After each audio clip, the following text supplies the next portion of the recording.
সুপ্রিয় শিক্ষার্থীবৃন্দ, আমি তপন স্যার, প্রভাষক হিসাব বিজ্ঞান, সরকারি হাজী মোহাম্মদ মহসিন কলেজ খুলনা, আমার অনলাইন ক্লাসে তোমাদের স্বাগত জানাই। আজ আমার আলোচ্য বিষয় ডেবিট অ্যান্ড ক্রেডিট। হিসাব বিজ্ঞানের দুটি সবচেয়ে পরিচিত শব্দ হল ডেবিট এবং ক্রেডিট। ডেবিট এবং ক্রেডিট শব্দ দুটির ক্ষেত্রে অনেকেই এর তাত্ত্বিক অর্থ নির্ণয়ের প্রচেষ্টা চালায়, কিন্তু এর তাত্ত্বিক অর্থ যাই হোক না কেন, এর ব্যবহারিক দিকটাই প্রধান। সিস্টেমেটিক উপায়ে হিসাব রেখার উদ্দেশ্যই দুতরফা দাখিলা পদ্ধতির উদ্ভব ঘটে।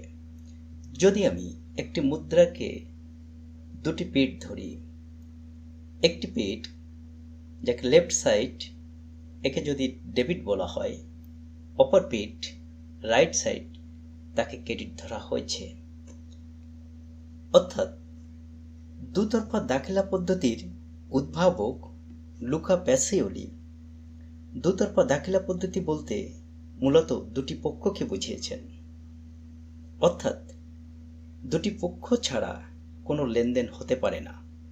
তবে এই দুটি পক্ষকে আলাদাভাবে উপস্থাপন করার জন্য দুটি টেকনিক্যাল টার্ম ব্যবহার করেছেন।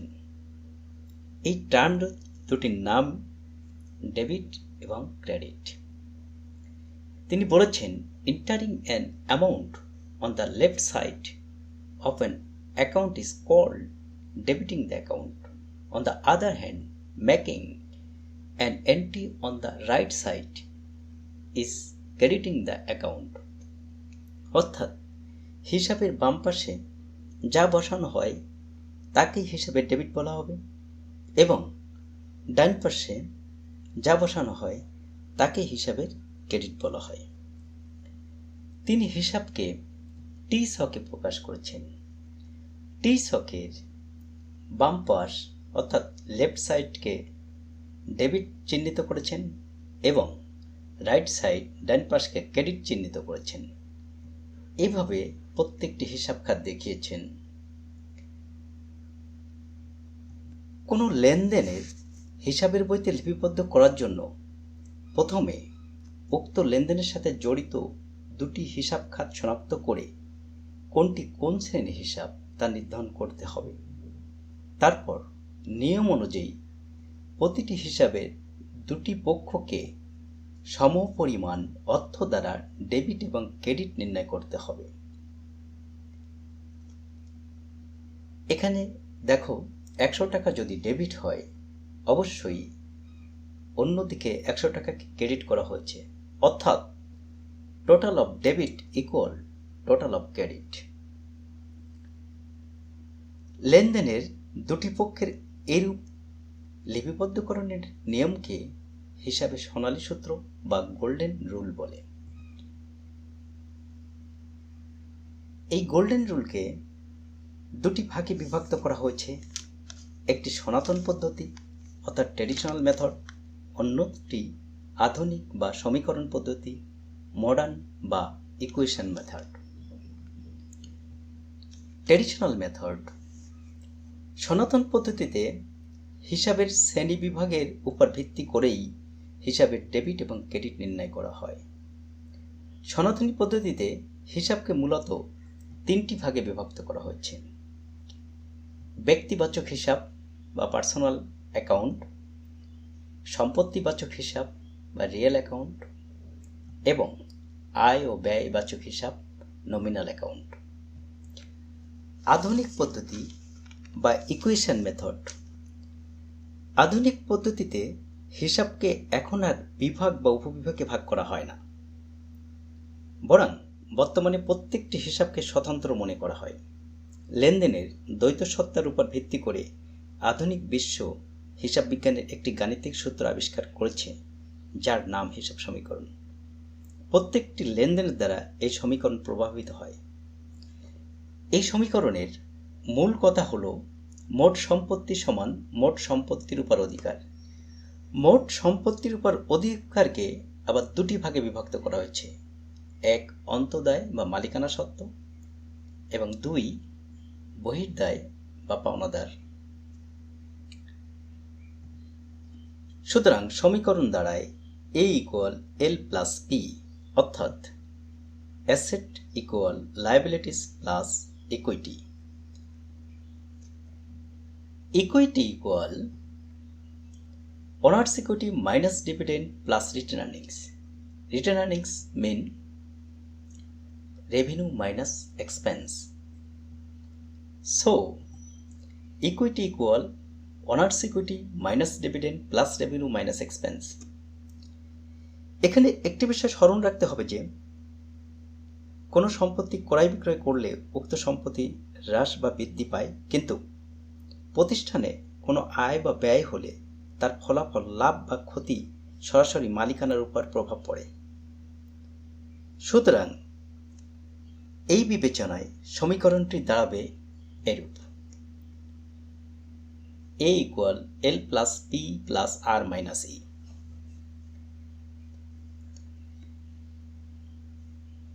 ডেবিট এবং ক্রেডিট নির্ণয়ে আমরা কিছু উদাহরণ দেখি।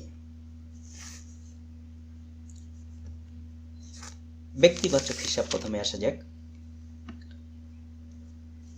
ব্যক্তিবাচক হিসাবের ক্ষেত্রে দুটি পক্ষের মধ্যে একটি পক্ষ হলো সুবিধা প্রদানকারী পক্ষ এবং অন্য পক্ষ হলো সুবিধা গ্রহণকারী পক্ষ। এখানে যে উদাহরণটি দেখানো হয়েছে, পিউ সোনালী ব্যাংকে 20,000 টাকা জমা দিয়েছে। এখানে পিউ হলো সুবিধা প্রদানকারী পক্ষ এবং সোনালী ব্যাংক হলো সুবিধা গ্রহণকারী পক্ষ। সুতরাং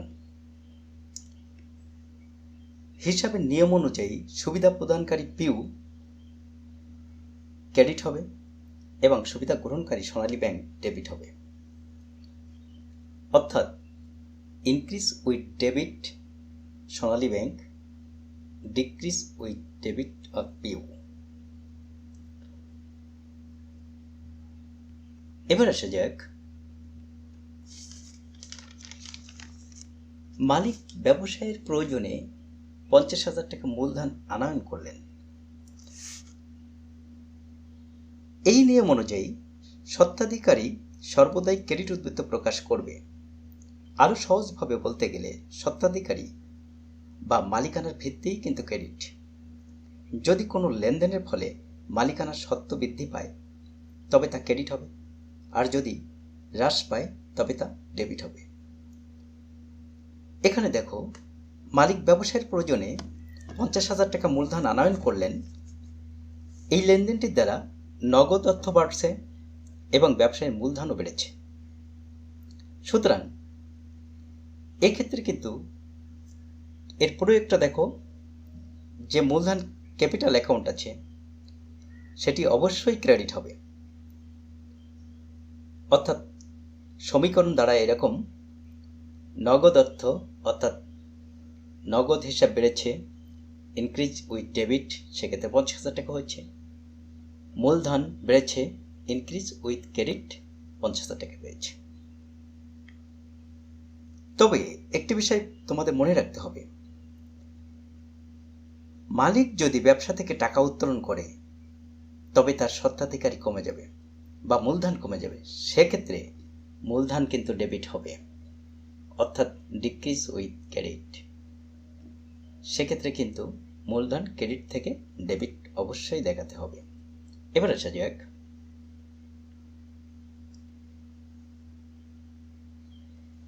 1,00,000 টাকা দিয়ে একটি মেশিন ক্রয় করা হলো। এই নিয়ম অনুযায়ী প্রতিষ্ঠানের সম্পত্তি সর্বদাই ডেবিট উদ্বৃত্ত প্রকাশ করবে। অর্থাৎ সম্পত্তি কখনো ক্রেডিট উদ্বৃত্ত প্রকাশ করবে না। প্রয়োগ দেখো,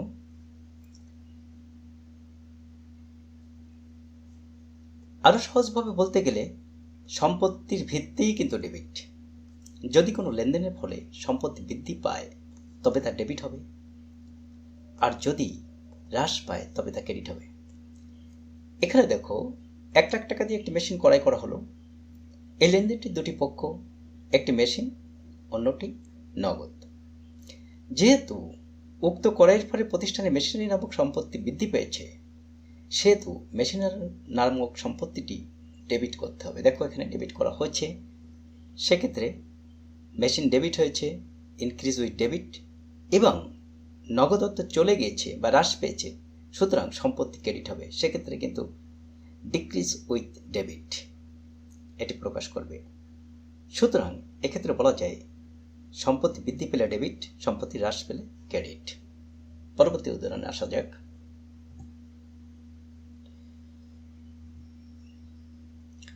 ধারে 50,000 টাকার মজুদ পণ্য ক্রয় করা হলো।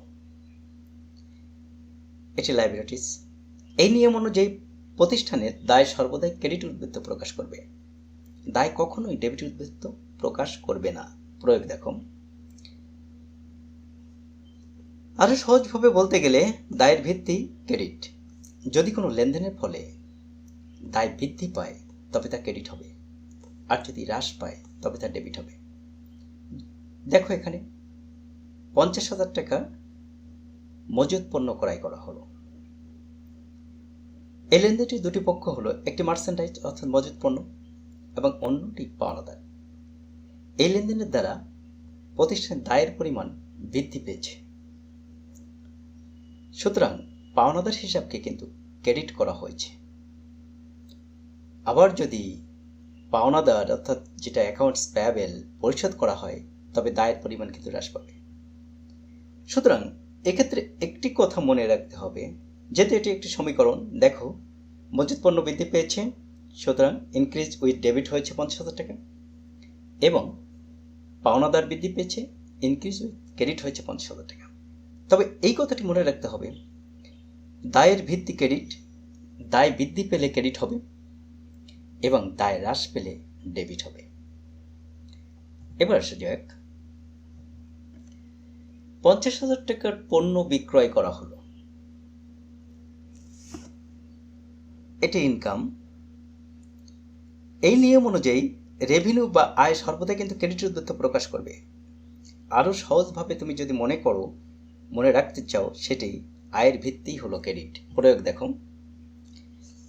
যদি কোনো লেনদেনের ফলে আয় বৃদ্ধি পায় তবে তা ক্রেডিট হবে এবং আয় হ্রাস পেলে তা ডেবিট হবে। দেখো এখানে 50,000 টাকায় পণ্য বিক্রয় করা হলো। এই লেনদেনটির আয় সংক্রান্ত পক্ষ দুটি, অর্থাৎ সমীকরণ যদি দেখো দুটি পক্ষ। এই লেনদেনের ফলে বিক্রয় নামক আয় বৃদ্ধি পেয়েছে, অর্থাৎ মালিকানা সত্ত্বা যেটি আয়ের দিক বৃদ্ধি পেয়েছে, অর্থাৎ ক্রেডিট হয়েছে 50,000 টাকা, সুতরাং আয়কে ক্রেডিট করা হয়েছে। পরবর্তীতে এটি সম্পর্কে যদি আরো বিস্তারিত দেখো, এর বিপরীতটা দেখো। 50,000 টাকা পণ্য বিক্রি করা হলো, এটি ঠিক আছে, আয় বৃদ্ধি পেয়েছে, অর্থাৎ আয়কে ক্রেডিট করা হয়েছে, 50,000 টাকা ক্রেডিট হয়েছে। কিন্তু যদি বিক্রয়ের পরিমাণ 2,000 টাকা বেশি দেখানো হয়, অর্থাৎ এখানে বেশি দেখানো হয়েছে, সেক্ষেত্রে 2,000 টাকা আয় কমাতে হবে। অর্থাৎ যে আয় ক্রেডিট ছিল সেটিকে অবশ্যই ডেবিট করতে হবে। সুতরাং এক্ষেত্রে তোমাদের মনে রাখতে হবে, আয়ের ভিত্তি সর্বদা ক্রেডিট, তবে আয় বৃদ্ধি পেলে ক্রেডিট, কিন্তু আয় হ্রাস পেলে ডেবিট। পরবর্তী উদাহরণ দেখি আমরা। অফিস ভাড়া দেয়া হলো 10,000 টাকা।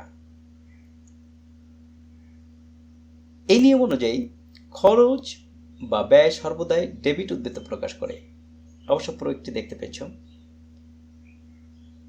অর্থাৎ সহজভাবে যদি মনে করো, খরচের ভিত্তি কিন্তু ডেবিট।